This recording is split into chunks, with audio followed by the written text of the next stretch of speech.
Hi, I'm Eric, and this is Listen to Sleep.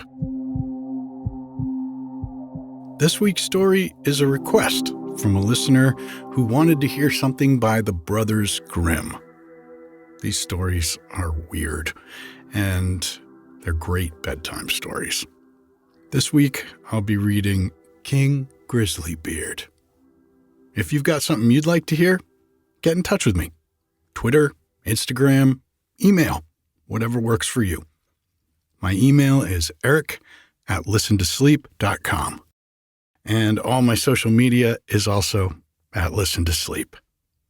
If you're enjoying the podcast, please consider showing your support by subscribing to it and writing a review on Apple Podcasts or wherever it is you listen. It helps a lot.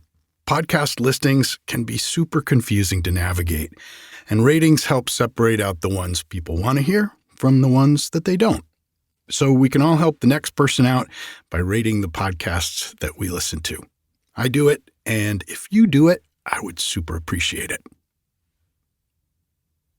A great king of a land far away in the east had a daughter who was very beautiful, but so proud and haughty and conceited that none of the princes who came to ask her in marriage was good enough for her, and she only made sport of them. Once upon a time, the king held a great feast and asked thither all her suitors, and they all sat in a row, ranged according to their rank. Kings and princes and dukes and earls and counts and barons and knights. Then the princess came in, and as she passed by them, she had something spiteful to say to every one. The first was too fat. "He's as round as a tub," said she. The next was too tall. "What a maypole," said she. The next was too short. "What a dumpling," said she. The fourth was too pale, and she called him Wall-Face. The fifth was too red, so she called him Coxcomb. The sixth was not straight enough, so she said he was like a green stick that had been laid to dry over a baker's oven. And thus she had some joke to crack upon every one. But she laughed more than all at a good king who was there. "Look at him," said she. "His beard is like an old mop. He shall be called Grisly Beard." So the king got the nickname of Grisly Beard. But the old king was very angry when he saw how his daughter behaved, and how she ill-treated all his guests. And he vowed that, willing or unwilling, she should marry the first man, be he prince or beggar, that came to the door. 2 days after, there came by a traveling fiddler, who began to play under the window and beg alms. And when the king heard him, he said, "Let him come in." So they brought in a dirty-looking fellow, and when he had sung before the king and the princess, he begged a boon. Then the king said, "You have sung so well that I will give you my daughter for your wife." The princess begged and prayed, but the king said, "I have sworn to give you to the first comer, and I will keep my word." So words and tears were of no avail. The parson was sent for, and she was married to the fiddler. When this was over, the king said, "Now get ready to go. You must not stay here. You must travel on with your husband." Then the fiddler went his way, and took her with him, and they soon came to a great wood, "Pray," said she, "whose is this wood?" "It belongs to King Grisly Beard," answered he. "Hadst thou taken him, all had been thine." "Ah, unlucky wretch that I am," sighed she. "Would that I had married King Grisly Beard." Next, they came to some fine meadows. "Whose are these beautiful green meadows?" said she. "They belong to King Grisly Beard. Hadst thou taken him, they had all been thine." "Ah, unlucky wretch that I am," said she. "Would that I had married King Grisly Beard." Then they came to a great city. "Whose is this noble city?" said she. "It belongs to King Grisly Beard. Hadst thou taken him, it had all been thine." "Ah, wretch that I am," sighed she. "Why did I not marry King Grisly Beard?" "That is no business of mine," said the fiddler. "Why should you wish for another husband? Am I not good enough for you?" At last they came to a small cottage. "What a paltry place," said she. "To whom does this dirty little hole belong?" Then the fiddler said, "This is your and my house, where we are to live."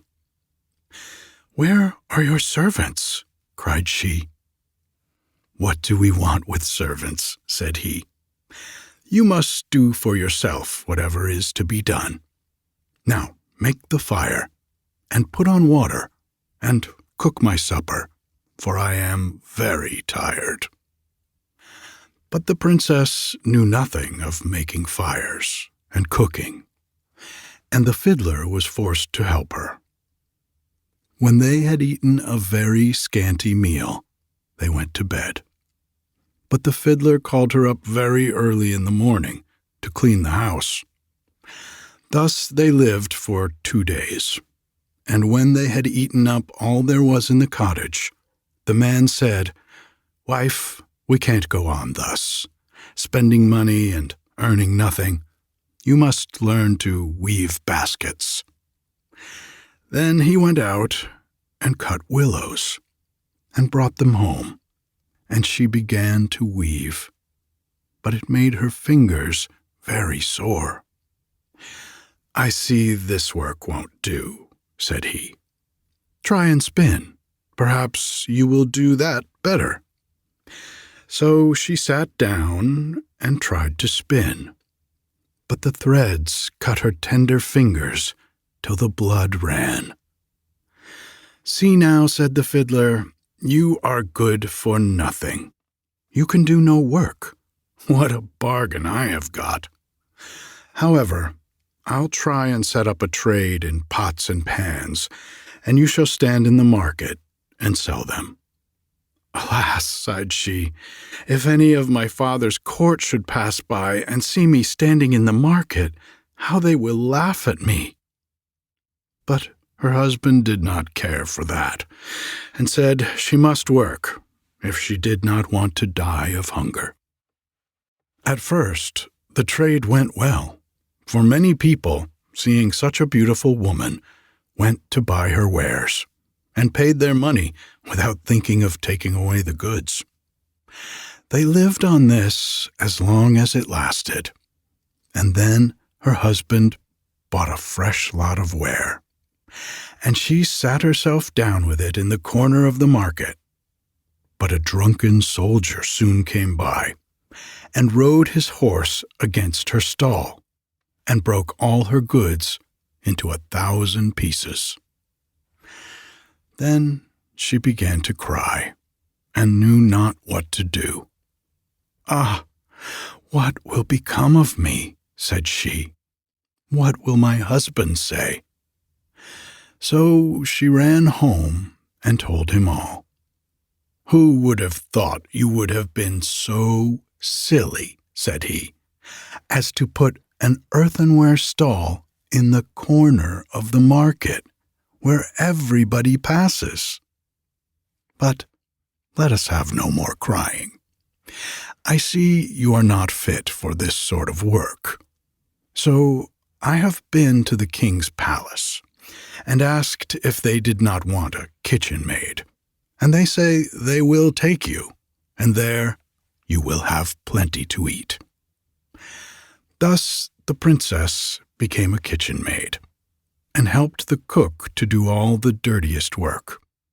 But she was allowed to carry home some of the meat that was left, and on this they lived.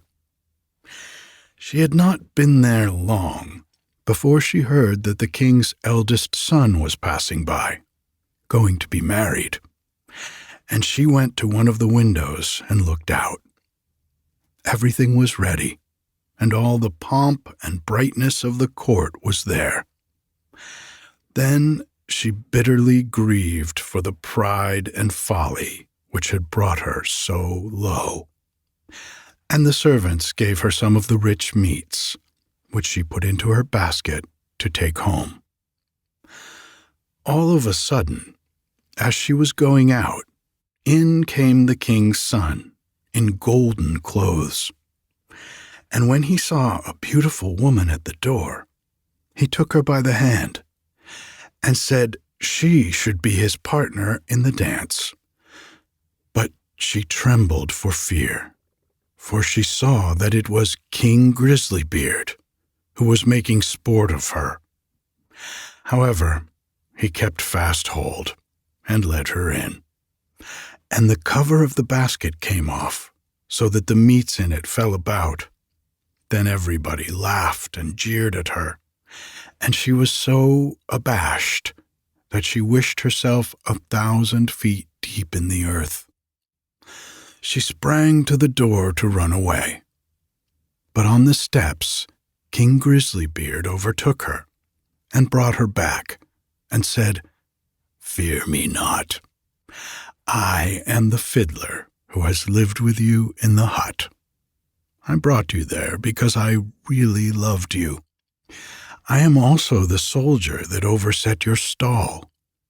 I have done all this only to cure you of your silly pride, and to show you the folly of your ill treatment of me. Now all is over. You have learnt wisdom, and it is time to hold our marriage feast." Then the chamberlains came and brought her the most beautiful robes, and her father and his whole court were there already, and welcomed her home on her marriage. Joy was in every face and every heart. The feast was grand. They danced and sang. All were merry, and I only wish that you and I had been of the party.